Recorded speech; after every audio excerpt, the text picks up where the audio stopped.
1 Kings chapter 21. Later, the following events took place. Naboth the Jezreelite had a vineyard in Jezreel beside the palace of King Ahab of Samaria. And Ahab said to Naboth, "Give me your vineyard so that I may have it for a vegetable garden, because it is near my house. I will give you a better vineyard for it. Or, if it seems good to you, I will give you its value in money." But Naboth said to Ahab, "The Lord forbid that I should give you my ancestral inheritance." Ahab went home resentful and sullen because of what Naboth the Jezreelite had said to him, for he had said, "I will not give you my ancestral inheritance." He lay down on his bed, turned away his face, and would not eat. His wife, Jezebel, came to him and said, "Why are you so depressed that you will not eat?" He said to her, "Because I spoke to Naboth the Jezreelite and said to him, 'Give me your vineyard for money, or if you prefer, I will give you another vineyard for it.'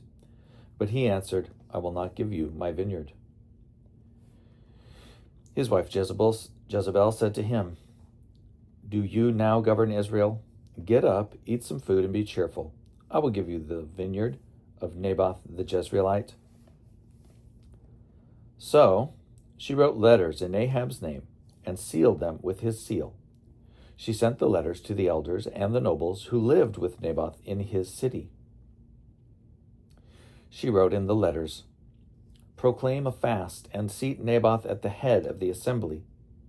Seat 2 scoundrels opposite him, and have them bring a charge against him, saying, 'You have cursed God and the king.' Then take him out and stone him to death." The men of his city, the elders and the nobles who lived in his city, did as Jezebel had sent word to them, just as it was written in the letters that she had sent to them.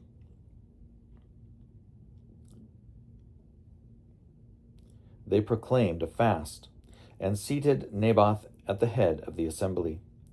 The 2 scoundrels came in and sat opposite him, and the scoundrels brought a charge against Naboth in the presence of the people, saying, "Naboth cursed God and the king."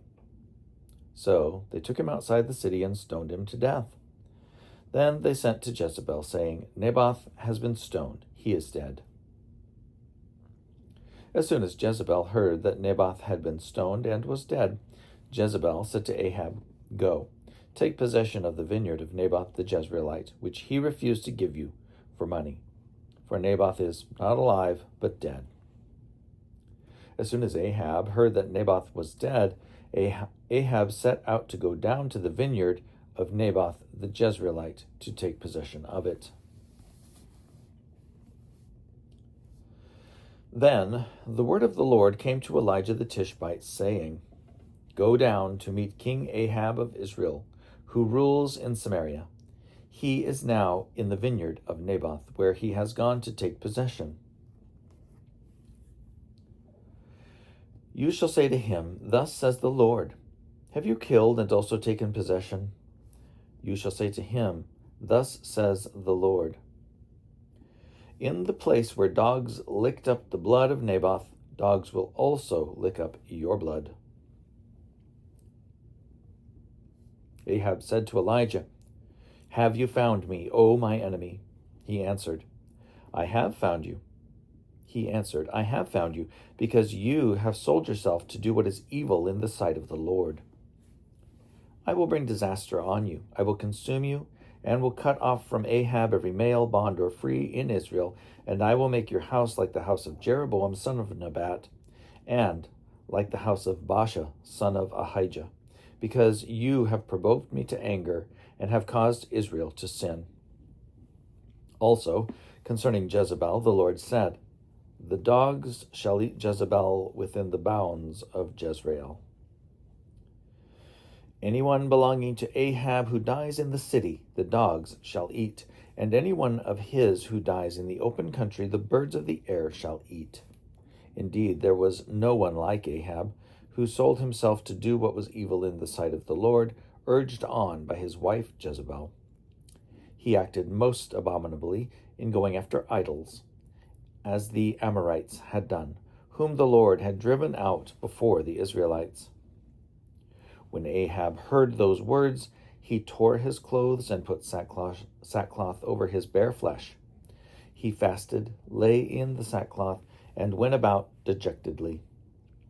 Then the word of the Lord came to Elijah the Tishbite. Have you seen how Ahab has humbled himself before me? Because he has humbled himself before me, I will not bring the disaster in his days, but in his son's days I will bring the disaster on his house.